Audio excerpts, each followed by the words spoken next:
गांव में गौतम बुद्ध का बहुत बड़ा आश्रम था। वहां पर एक प्रसिद्ध बौद्ध गुरु रहते थे। वहां पर उनका एक शिष्य बहुत बोलता था।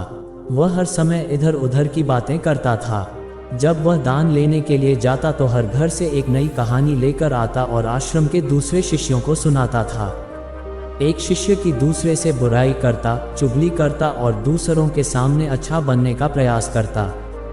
खुद के मुंह से ही खुद की तारीफ करता रहता और हमेशा ही खुद को गुरु के सामने सबसे बुद्धिमान और उत्तम साबित करने का प्रयास करता। वह खुद को सभी शिष्यों से अलग और श्रेष्ठ मानता था।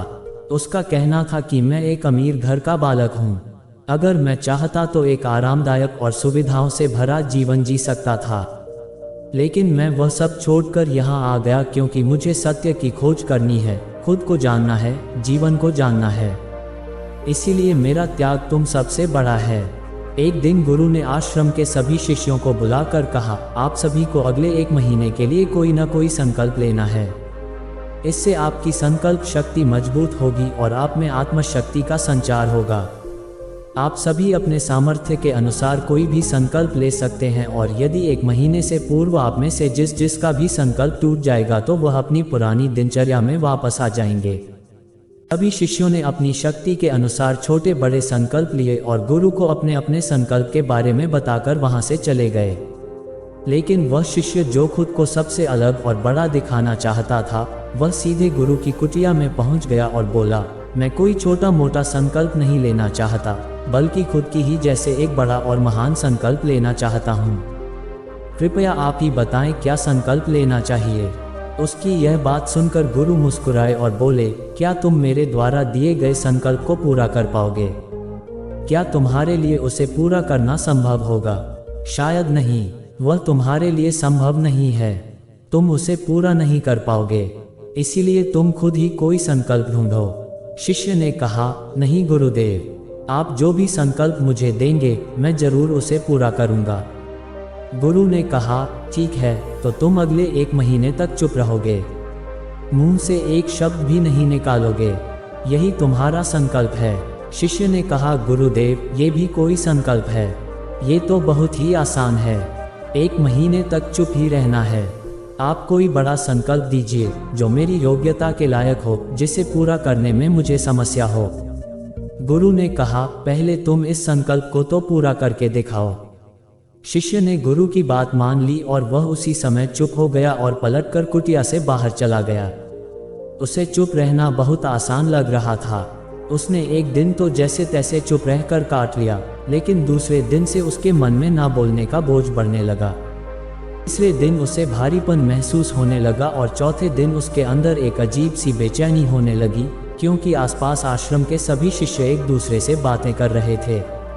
वह भी अपना पक्ष उनके सामने रखना चाहता था, उनकी बोलती बंद कर देना चाहता था, लेकिन उसका संकल्प उसके आड़े आ रहा था।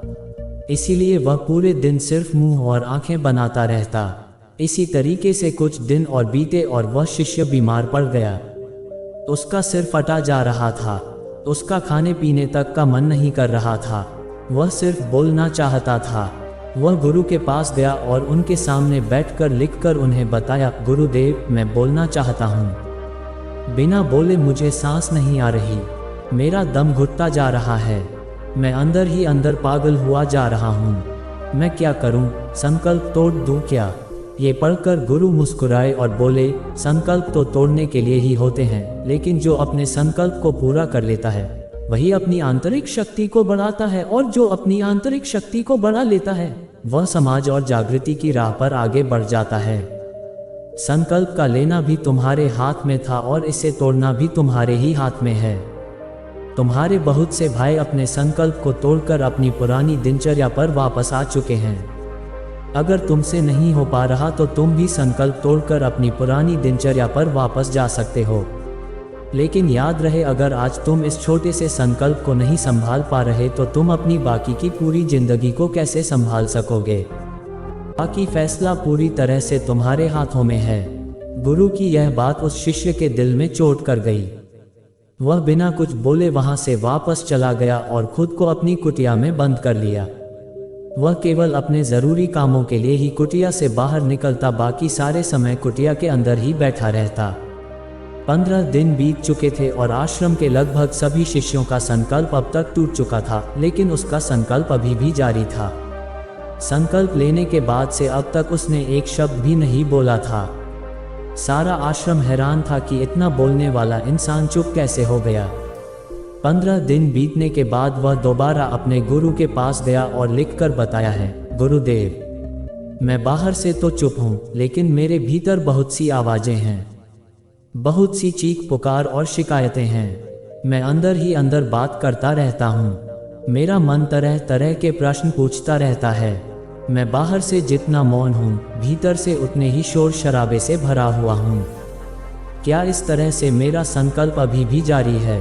गुरु ने कहा, हाँ, तुम्हारा संकल्प अभी भी जारी है, लेकिन जब तक लोगों की यह आवाज़ें तुम्हारे कानों में पड़ती रहेंगी, तुम्हारा मन बोलता रहेगा, क्योंकि इसे तो आदत है बोलने की।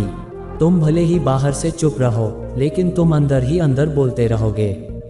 तुम्हें इन बातों से, इन आवाज़ों से दूर जाना पड़ेगा।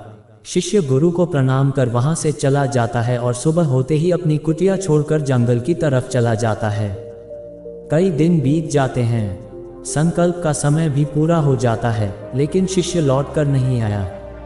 आश्रम में सभी को डर था कि कहीं जंगली जानवर ने उसे खा ना लिया हो। इस बीच उसे ढूंढने की बहुत कोशिश की गई, लेकिन वह कहीं नहीं मिला। सभी गुरु भाइयों ने मान लिया था कि जंगली जानवरों ने उसे अपना शिकार बना लिया है, लेकिन गुरु को ऐसा नहीं लगता था। एक दिन आश्रम का एक अन्य शिष्य गुरु के पास आया और बोला, गुरुदेव, हमारे उस अधिक बोलने वाले भाई के साथ क्या हुआ होगा? क्या जानवर ने उसे मार दिया होगा? गुरु ने कहा, हो सकता है कि जानवरों ने उसे अपना शिकार बना लिया हो, लेकिन उसके न लौटने की एक दूसरी वजह भी हो सकती है। शायद उसे वह मिल गया है जिसके लिए वह गया था। फिर शिष्य ने पूछा, गुरुदेव, क्या ज़्यादा बोलना इतना हानिकारक होता है?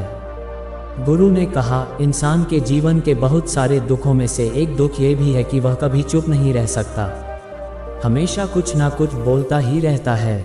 सिर्फ हमारे बोलने के कारण हमारे आधे से ज़्यादा दुख पैदा होते हैं। परिवार के अधिकतर झगड़ों की वजह हमारा बेमतलब बोलना ही होता है। हम में से कोई भी चुप नहीं रहना चाहता, हम बस सामने वाले को सुना देना चाहते हैं। जो भी हमारे मन में है सब निकाल कर उसके मन में बैठा देना चाहते हैं। उसे समझा देना चाहते हैं कि देख, तू गलत है और मैं सही। और इस तरीके से सब एक दूसरे की सड़ी गली बातों को ग्रहण कर रहे हैं। इस तरीके से सुनने और सुनाने का ये काम जिंदगी भर चलता रहता है, लेकिन इस नासमझी में हम अपना समय, अपना जीवन, अपनी समझ और सबसे महत्वपूर्ण व कीमती पल जो जिए जा सकते हैं, जिनको अनुभव किया जा सकता है, जिनमें आनंद को प्राप्त किया जा सकता है, ये सब खो देते हैं। लेकिन इसके बदले हमें मिलता क्या है? कुछ नहीं, सब व्यर्थ और बर्बाद हो जाता है। इस पागलपन में हमने क्या खो दिया, इसका एहसास केवल कुछ ही लोगों को हो पाता है। बाकी लोग जैसे उन्हें अपने आने का पता नहीं, वैसे ही उन्हें अपने जाने का भी पता नहीं चल पाता। शिष्य ने कहा, तो फिर इसका समाधान क्या है? गुरु ने कहा, पूरी जागरूकता के साथ अपने विचारों को देखना यही एकमात्र तरीका है। सारी मानसिक समस्याओं का वर्तमान में रहकर चिंतन करना, पूरी जागरूकता के साथ अपना काम करना जिंदगी में चमत्कारिक बदलाव ला देता है। उसके बाद वह शिष्य गुरु से अपने प्रश्नों का उत्तर पाकर उनको प्रणाम करके वहां से चला गया। शिष्य को आश्रम छोड़कर गए हुए 3 महीने का समय बीत चुका था, लेकिन उसकी कोई खबर न थी। अब तक तो सभी गुरु भाइयों ने भी उसके वापस लौटने की उम्मीद छोड़ दी थी, लेकिन एक दिन वह आश्रम लौट आता है। उसे देखकर सभी के आश्चर्य और खुशी का ठिकाना न रहा, लेकिन अब वह नहीं था जो यहाँ से गया था। वह कुछ और ही बनकर वापस आया था। उसके अंदर एक गजब का बदलाव महसूस किया जा सकता था। उसके चेहरे पर एक गजब का ठहराव और आंखों में बंगाई शांति थी। आश्रम में आते ही सभी गुरु भाइयों ने उसे चारों तरफ से घेर लिया और बातें करने लग गए। वह भी अपने गुरु भाइयों से बातें करने लगा। उससे बात करने वाले सभी ने यह अनुभव किया कि अब वह पहले जैसा उतावला और बातूनी नहीं रह गया था। उसके मुंह से एक एक शब्द बहुत ही सुलझे हुए और मधुरता के साथ निकल रहे थे। थोड़ी देर तक गुरु भाइयों से बात करने के बाद वह सीधा गुरु की तरफ चला गया। उसने गुरु के चरण छुए और कहा, गुरुदेव, क्या मैं अब भी मौन हूँ? क्या अब भी मेरा संकल्प जारी है? गुरु ने कुछ देर तक शिष्य की आंखों में बड़े ध्यान से देखा और कहा, हाँ, तुम अब भी मौन हो। तुम्हारे मुंह से एक भी शब्द निकल नहीं रहा और तुम्हारा संकल्प अभी भी जारी है। शिष्य ने कहा, गुरुदेव, जब मैं आश्रम से गया तो मैं मुंह से तो चुप था, लेकिन मेरे अंदर बहुत सी आवाजें थी। मन में बहुत से प्रश्न थे और वह बंद नहीं हो रहे थे। तो मैं जंगल में चला गया, इस उम्मीद से कि वहाँ मुझे शांति मिलेगी और मेरे मन की बकबक कम हो जाएगी। लेकिन मैं जितना एकांत में जाता गया, मेरे अंदर की आवाज़ उतनी ही तेज होती गई। मेरे भीतर की पुरानी से पुरानी आवाज़ मुझे सुनाई देने लगी। तब जाकर मैंने महसूस किया कि मैं कितना गलत कर रहा था। जब मैं अपने परिवार वालों, दोस्तों को और गुरु भाइयों को बुरा भला कहता था तो उस समय मुझे लगता था कि मैं सही कह रहा हूँ। जब मैं गुरु भाइयों की एक दूसरे से चुगली करता था और उनका मजाक बनाता, तब भी मुझे यही लगता था कि मैं उनसे बेहतर हूँ और मैं सही कर रहा हूँ। लेकिन उस दिन मैंने पहली बार महसूस किया कि मैं कितना गलत बोलता था। काफ़ी दिनों तक ये आवाज़ें, ये शिकायतें मेरे अंदर चलती रही, लेकिन धीरे धीरे करके एक दिन ये सारी आवाज़ें मेरे अंदर से समाप्त हो गई। अब मैं भीतर से भी मौन हो गया। उस घने जंगल में बाहर से कोई बोलने वाला था नहीं और भीतर कोई आवाज़ बची ही नहीं थी और मैं उस दिन पहली बार मौन का सही अर्थ समझा। मेरे चारों तरफ बहुत शांति थी। हालांकि अभी भी कुछ आवाज़ें आ रही थी जो पहले भी आती थी, लेकिन मैं उन्हें सुन नहीं पाता था। पर अब वह सभी आवाज़ें मुझे स्पष्ट रूप से सुनाई दे रही थी। हवा के चलने की आवाज़, चिड़ियों के चहकने की आवाज़ और पानी के बहने की आवाज़, ये सभी आवाज़ें मैंने पहली बार पूरे होशपूर्वक सुनी। अपने चारों तरफ इतनी शांति मैंने पहले कभी महसूस नहीं की थी। तो इस शांति को भंग करने के लिए मैंने पहली बार अपने मुंह से कोई शब्द निकाला। मैं चिल्लाया, हे ईश्वर, ये कैसी शांति है? सभी कुछ इतना शांत क्यों है? ऐसा क्या हो गया? लेकिन मेरे चिल्लाने के बाद भी शांति भंग नहीं हुई। सब कुछ पहले जितना ही शांत था, बाहर भी और भीतर भी। हे गुरुदेव, मैंने अपने गुरु भाइयों से बात की, मैंने आपसे बात की। मैं बोल रहा हूँ, मैं चल रहा हूँ, मैं सब कुछ देख रहा हूँ, लेकिन मैं अपने भीतर एकदम एकांत में हूँ, मौन में हूँ। भीड़ में होता हूँ तब भी भीतर से अकेला एकांत में होता हूँ। जब मैं खुद में भी शोर करना चाहता हूँ तब भी एकांत में ही होता हूँ। अब सब दिखाई पड़ने लगा है, सब सुनाई पड़ने लगा है। गुरु ने कहा, जब तक हम बाहर की तरफ बोलते रहेंगे, भीतर अशांति ही रहेगी। लेकिन जिस दिन हम भीतर की तरफ मुड़ जाएंगे, तब हमारे मुंह से कुछ भी निकलेगा, हम शांत ही रहेंगे। दुनिया में जितनी भी बुराइयां हैं, ज़्यादातर हमारे बोलने से ही उत्पन्न होती है, क्योंकि हम चुप रहना नहीं चाहते। हम जितनी ज़रूरत है उससे कहीं ज़्यादा बोलते हैं। हम सामने वाले को सुनना नहीं चाहते, बल्कि उसकी बोलती बंद कर देना चाहते हैं। उसे समझा देना चाहते हैं कि मैं कौन हूँ, मैं क्या कर सकता हूँ, और यही हमारी जिंदगी का मकसद बनकर रह जाता है। हमारी सारी ऊर्जा व्यर्थ के बोलने में बर्बाद होती रहती है।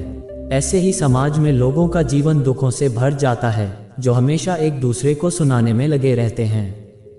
कभी एक दूसरे को सुनना नहीं चाहते, समझना नहीं चाहते, और चुप रहना तो उन्होंने कभी सीखा ही नहीं, क्योंकि चुप रहना उन्हें छोटा महसूस करवाता है। दुनिया की सभी लड़ाइयों का कारण हमारा बोलना ही है।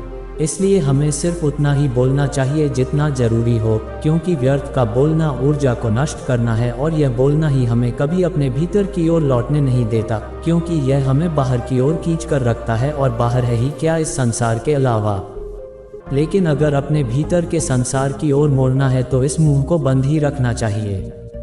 इसीलिए जितने भी बुद्ध हुए, आत्मज्ञानी हुए, वह सभी एकांत की ओर भागे, ताकि उन्हें ज़्यादा न बोलना पड़े, ज़्यादा सुनना न पड़े। वह एकांत में रहे और शांत रहे, इसीलिए आसानी से भीतर की यात्रा कर पाएं। लेकिन अगर कोई चाहे तो इस संसार में रहकर भी एकांत में रह सकता है, शांत रह सकता है। लेकिन इसके लिए उन्हें अपनी ऊर्जा बचानी होगी, जिसे वह अब तक अपने व्यर्थ के शब्दों में बर्बाद कर रहे थे। दोस्तों, इस कहानी की सीख यही है कि व्यर्थ का बोलना ऊर्जा को नष्ट करना है। ज़्यादा और व्यर्थ बोलना ही हमें अपने भीतर की ओर लौटने नहीं देता, क्योंकि यह हमें बाहर की ओर झुकाए रखता है, और जिन्हें भीतर की यात्रा करनी है उन्हें अपने मुंह को बंद ही रखना चाहिए। तो दोस्तों, अगर आपको महात्मा गौतम बुद्ध की इस कहानी से कुछ सीखने को मिला हो तो अपने दोस्तों के साथ इसे ज़रूर शेयर करें और कमेंट में लिखिए कि आपको कौन सी बात सबसे ज़्यादा पसंद आई। और हमारे साथ जुड़े रहने के लिए चैनल को सब्सक्राइब जरूर करें। मिलते हैं अगली वीडियो में। नमो बुद्धाय।